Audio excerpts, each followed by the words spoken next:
are you? Hello, Mark. I'm fine. How are you today? I'm very good. I'm enjoying this microphone. I can't work out if it's a large nose that's protruding down from the sky, but it looks very professional. Whatever it is, I can't see what Yeah, it is. Is it a it's a microphone? it is it's a blue Yeti, I think it is. I got it because I was doing a lot of podcast voiceovers over the Panny D, and I needed a decent microphone to do that, so that's why I got it. So Ah, yeah, it right. looks Okay. Well, posh. I haven't invested in anything ever so quite so fancy, but I wasn't doing podcasts. I was doing other things. Yeah, Anyway, so to crack on, so really looking forward to having you join us for 2 days yeah. on late Friday and late Saturday with the invocation. Something that immediately struck me, and I'm kind of, as I said out on Twitter earlier today, sort of really excited. I like the dark and macabre. Too often Mm. people ignore that, and it's something that when we'd spoken, I kind of, oh, this sounds really boss. So I'm really, really, really excited to be having you to come over to the festival. hmm So when and where did you first see any live improvisation? This is a question I've asked everybody, and because I think people have been doing it for so long, they've always kind of gone, "Oh, there wasn't any," or "We had Yeah, I things." mean that that definitely that's the when I looked at the question, I thought, oh yeah, when was that? And it was definitely when I moved up to the northwest, because I lived down in London for quite some time after training, and I moved up to the northwest, and actually it was here, and I can't work out whether it was the Ken Campbell stuff when Ken Campbell came back and did his everyman farting around in disguises, or whether it was in fact Hoof. It was one of the two, but it was definitely in Liverpool, and it was one of those two Okay, that so I saw yeah, so first. saw both of those, or was and formed in one of those. Previously there was. Did you ever catch Life Game, which was Improbable Keith Johnston's interview, which they did in 2000? I want to say 2004. I saw it in Liverpool. They used to No, they used local celebrities or well-known people, and they interviewed, and then the second half was a restaging of that person's life. no, I didn't see that. That sounds fantastic. It's phenomenal. It's a piece that Keith Johnston uh, did with Improbable. So, and that was mid-scale. So that was hmm like front and center in the Everyman, and it was Wow. phenomenal. And it really made a huge had a huge impact on my life in terms of going. Mm. Wow. So yeah, so I've got something sort of working on something for the future, which is sort of not dissimilar, but um, very interested in sort of staging the biographical or the autobiographical. Okay, so Oh, who? Yeah, yeah, that's long in the memory. yeah, but I still remember. I can still remember bits of that show that I saw. There was a wonderful moment of everyone flocking around the stage on pretend bicycles and just saying good morning. And I remember that just really vividly, and like that. And again, it was like it wasn't that thing that everyone believed improv to be, which was of course the Whose Line Is It Anyway thing of two people being witty standing still on stage. There was movement, there was theatricality in it, and I loved that. Yeah. Well, it's the Think- thing. I sort of still. I mean, I love short form, but I'm not very good at it. As I've mm, said previously, my brain just mm, does not operate in that way. I'm first and foremost a theatre maker that happens to yeah, not like creating unscripted theatre. yes, So, instant theatre, spontaneous theatre, whatever the phrases that people want to use. Um, yes. so, thinking about your improv journey, so where did you train? You said you were down in London. I trained at Lambda. Oh, very nice. Oh, I know. I Yes. know. I should be strutting around in tights with a ruff, but I'm not.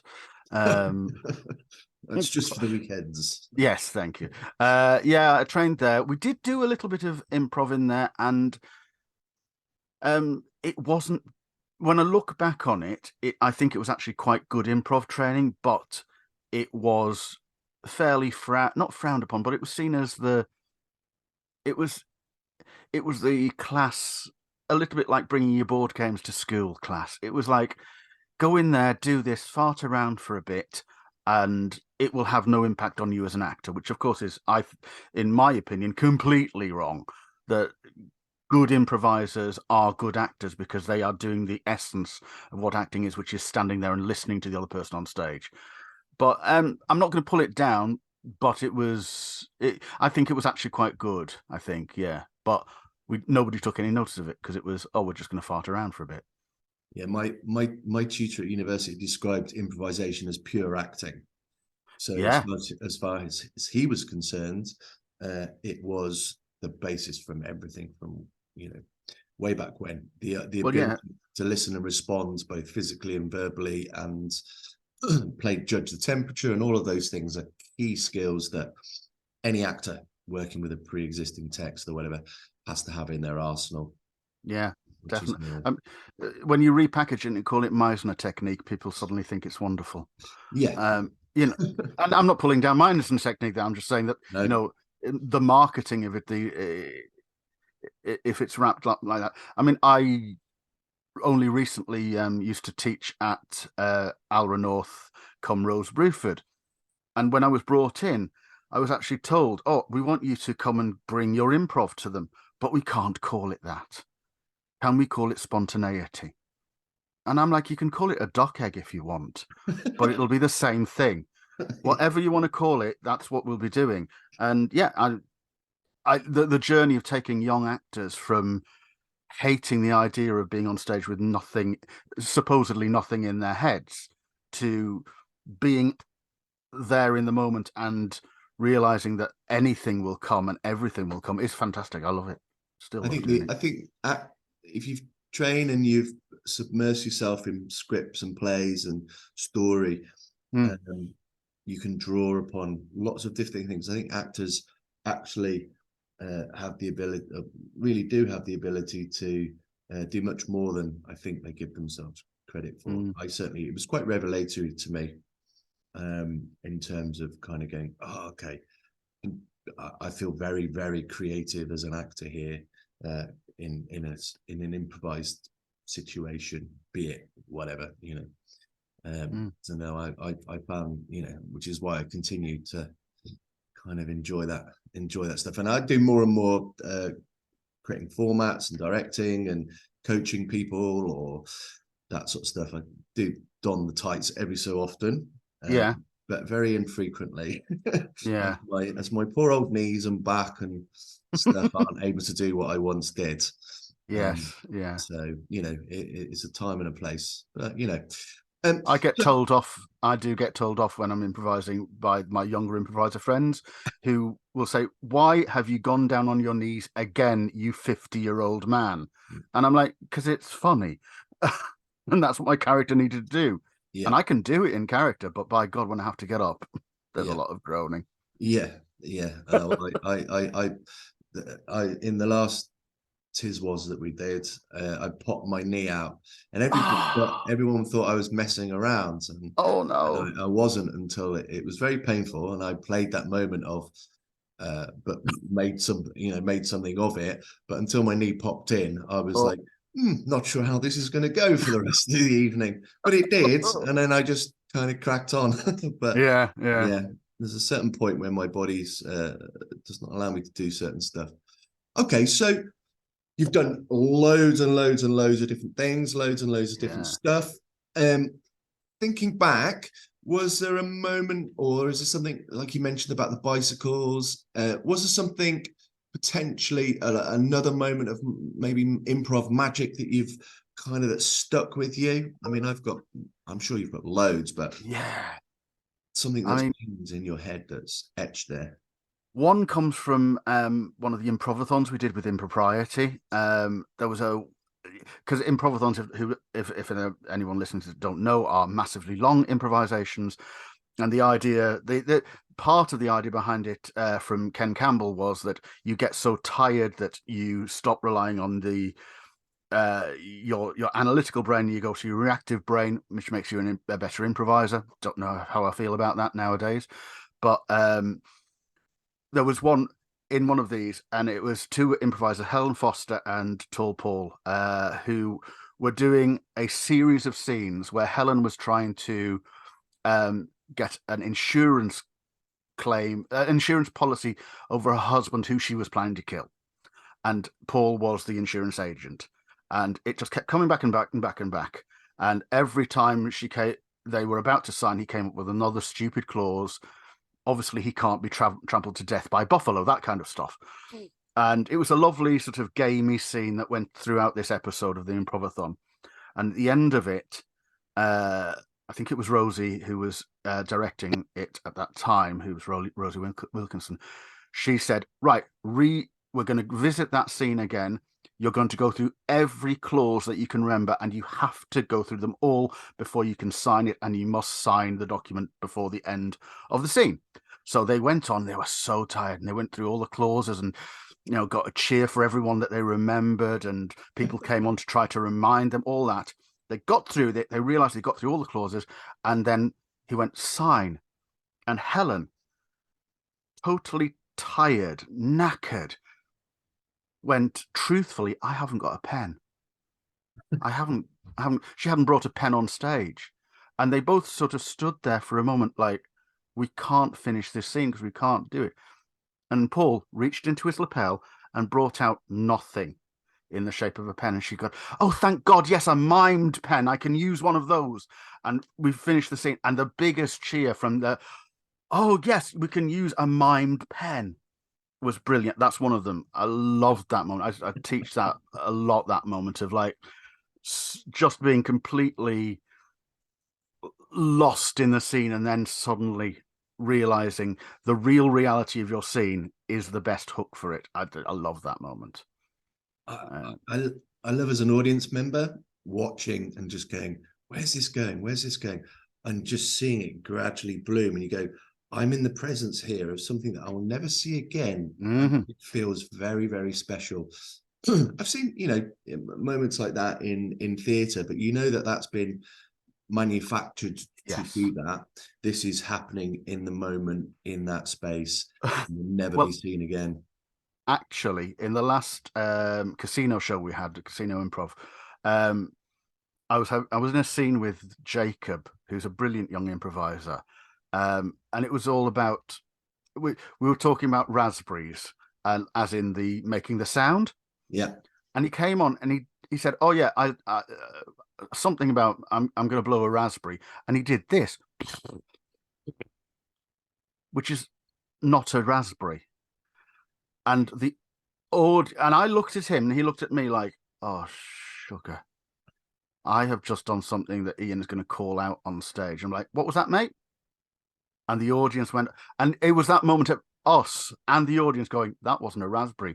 But you, Jacob, have believed in all of your years that that's what a raspberry. And I'm going to take the piss out of you for the next half an hour, never being able to do a raspberry. And yeah. So that moment is like, love it. I love that.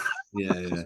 Those happy little accidents or misunderstandings or miscommunications then kind of go somewhere else, which is the fun part, There's let's go on that journey and see where it takes us. Exactly. And have a sense of humor about it. Yeah. Yeah.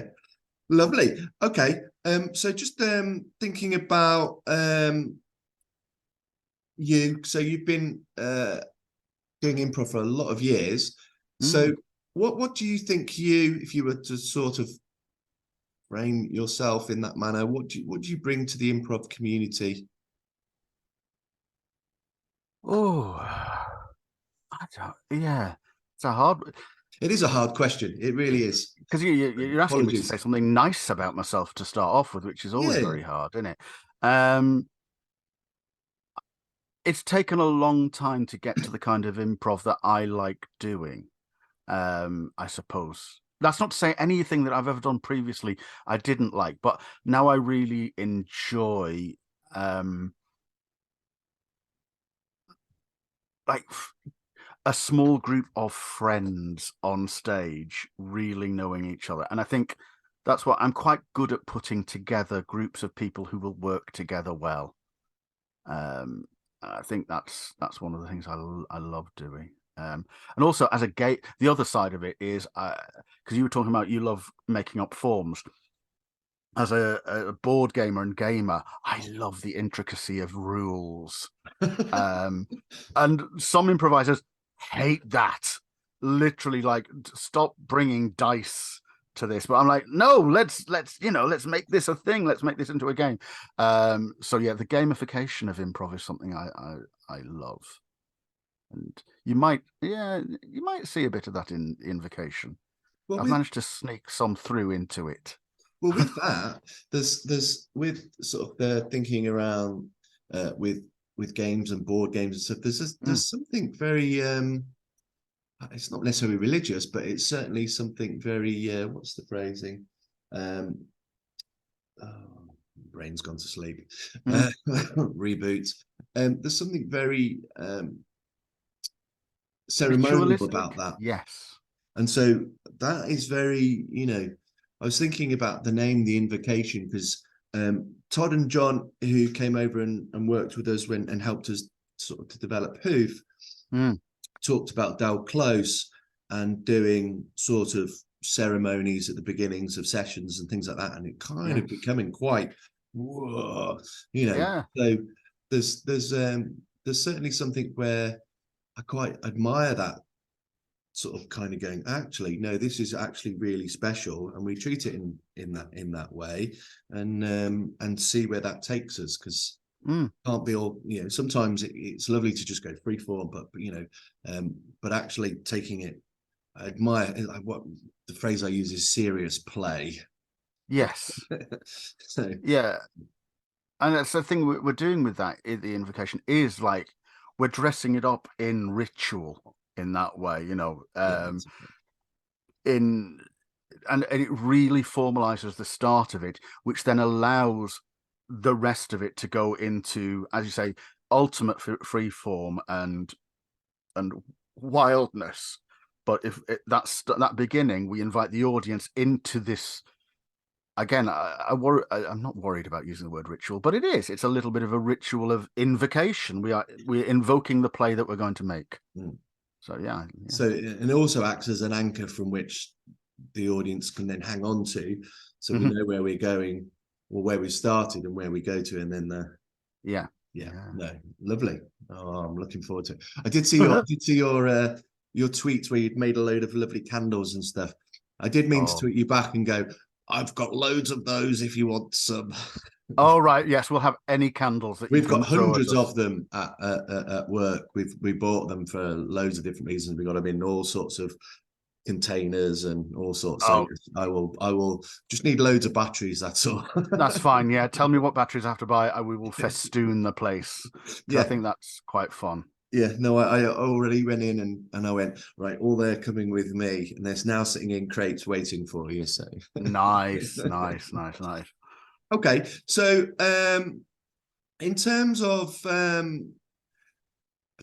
life, is there anything that you kind of go, improv has informed me in some way, shape, or form, that I sort of carry with me? My mantra, I may have said this before, but I kind of, the sort of the idea of 7-year cycles and various things. And my wife described it as the previous one as Mark's melancholic years. Well, my mantra is find the fun, which is something that I read in an improv book and went, and that really resonated with me. It was kind of like, okay, I need to go and find the fun, which is actually be in the moment. Yes. Yeah, for a long time I was, and this again to might shock people that have known me only in the last 10 years, I was very apologetic for my very existence. I wouldn't speak, I wouldn't hold an opinion. This is all to do with sort of how I was brought up, and I think improv has allowed me to speak as a person, and I always know when I've done a lot of improv in the last month and a bit, when however long it is, because suddenly I will be saying things not inappropriately, but like my actual thoughts will be coming out unfiltered, and yeah, it's not in a way that's hurtful, but I can actually speak about and I think that's a great thing that improv can allow you to do. It is that opening of that door in that allows you to say what you want to say and who you are unapologetically. So it has helped me, I think, definitely. If I did it any period of time, a lot of improv, I find my brain so much sharper, and I see the world in a slightly different way. I kind of see it. I observe everything because I'm sort of consuming, almost Yeah. that idea of predator mind, where everything is available to be eaten. And I find, Yes. and that's really, really, really interesting. I always thought, I always thought if you were ever setting up a detective school, that sort of detectives should do improv because it makes you more observant, Yeah. as Yeah. in picking up clues and firing you into different. Oddly, I have been asked by somebody who runs the course for like CSI course, but Ah, yeah, to go and do improv with some of her pupils. that's really interesting. Yeah, yeah. I'll come and play a victim. I'm very, Yeah, I'm very good at cadavers. yeah. I was in Hamlet and played Polonius, and Polonius has to lie on the stage for 20 minutes dead whilst other people act around him. One of the best things I've ever done. I loved being that dead body, and my mate's going, "I watched you all that time. You didn't blink." I was like, "I did, mate, but to really pull off a dead body, that sounds weird. Yeah. Let's change that."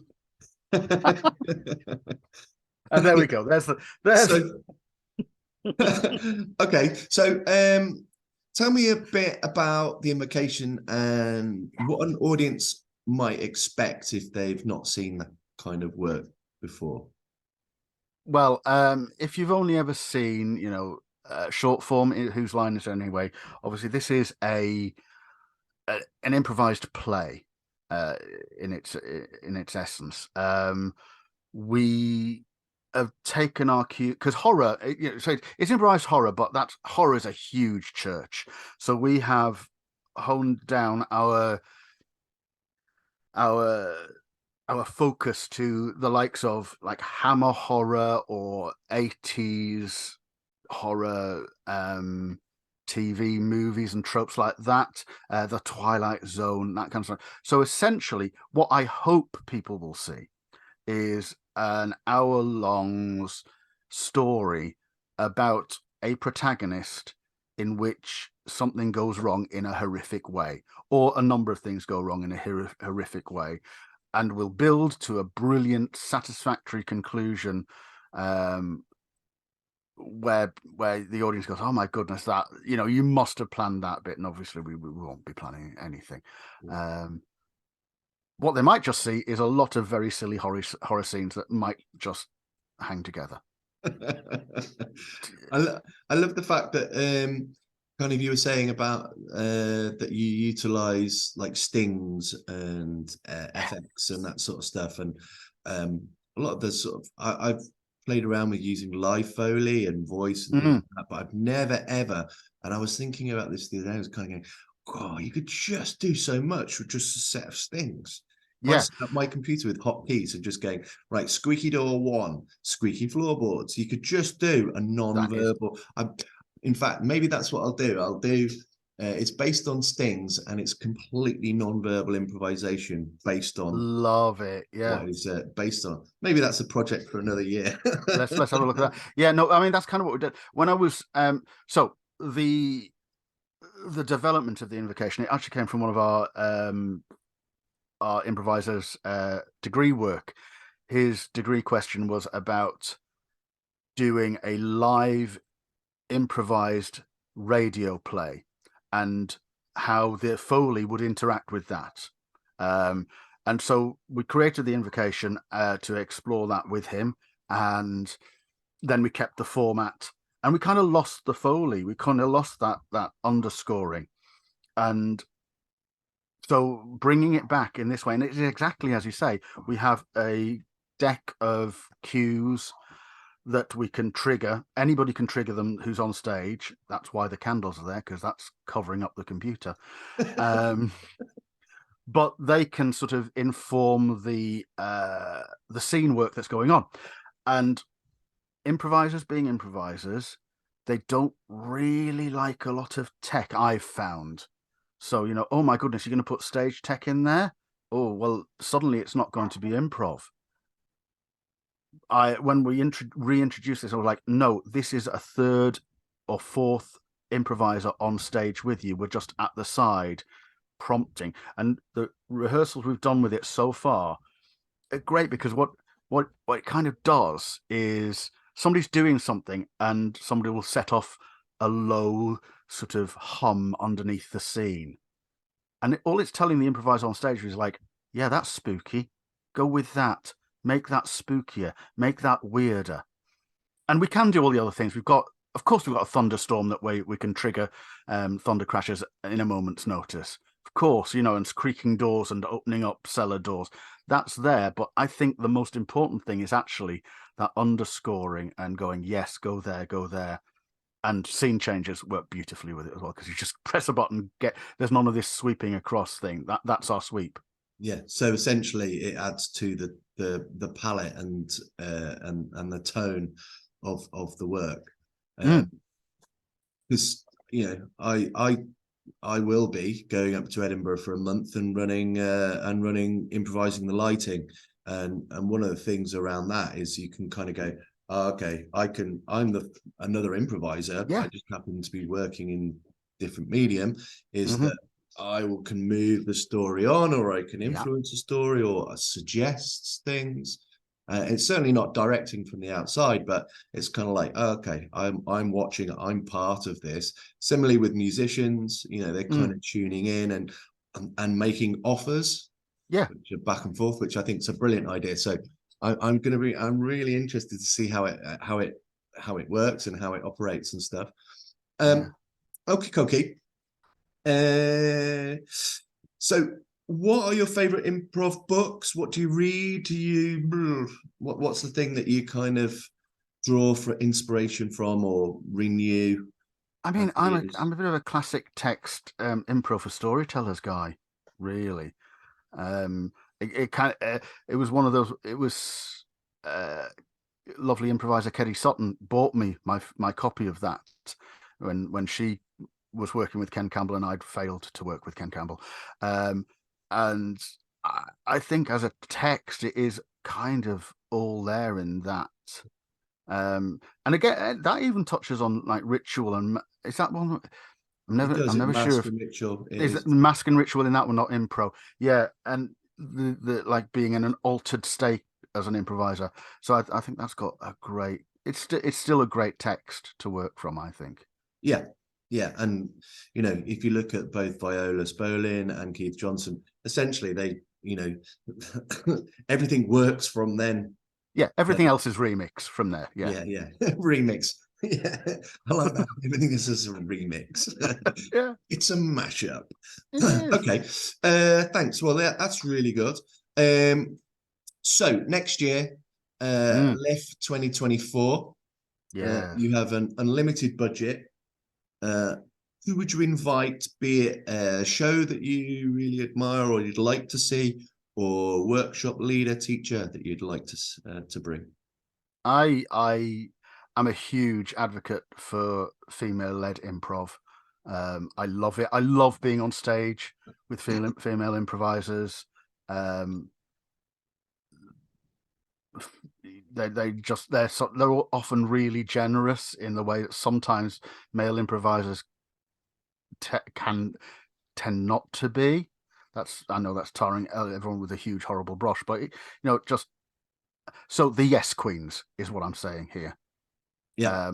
And also I think Helen, who I've mentioned in this conversation previously, plays with them, and I will watch Helen Foster improvise any time of the day or night. Well, brilliant. I shall put them on my list. So Sarah Louise and yes, various others, isn't it? And I've seen various bits and bobs, so I will be in touch. Oh, and of course, you just got to have Sarah Louise anyway. Yeah, Sarah Louise Young is just a beautiful human being. Brilliant. Well, Yeah. partly I was thinking, oh, okay, next year, what could it be? And like most things, dream big, and Hmm. achieve some of them.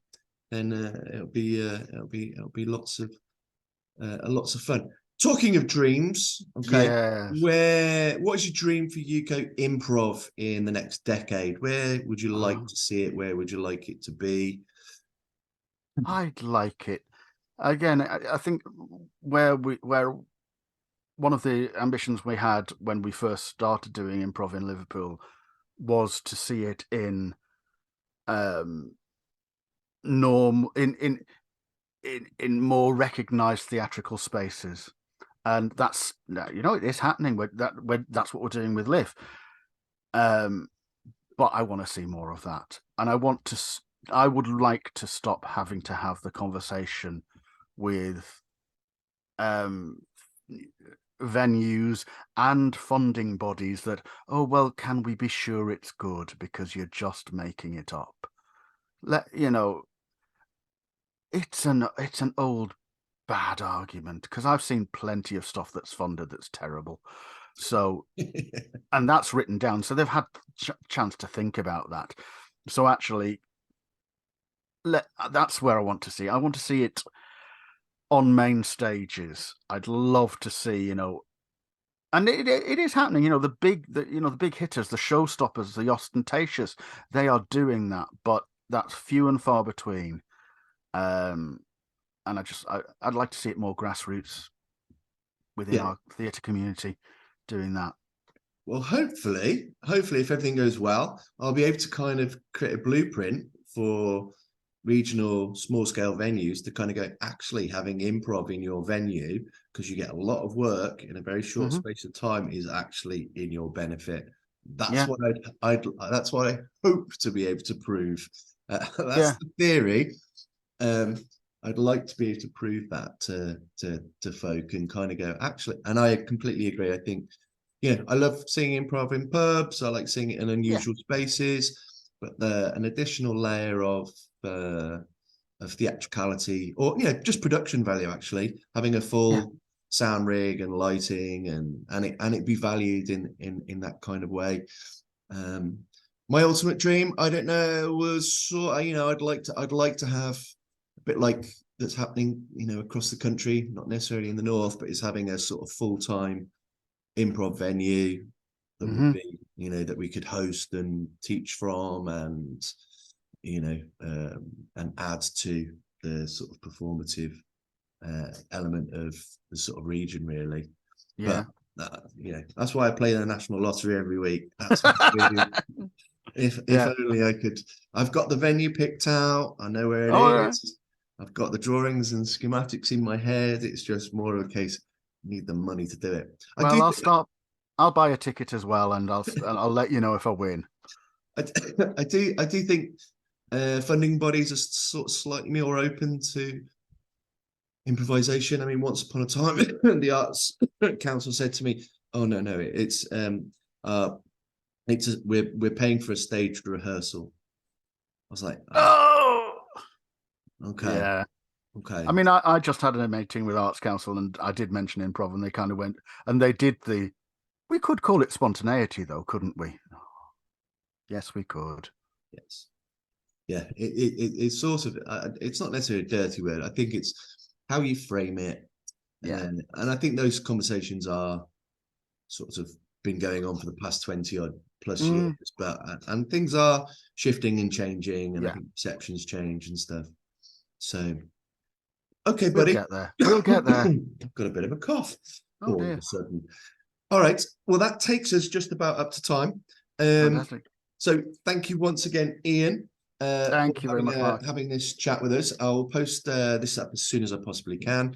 Fantastic. Um, and you can book tickets for Ian's The Invocation, Yeah. which are available at the Unity website, which is www.unitytheatreliverpool.co.uk.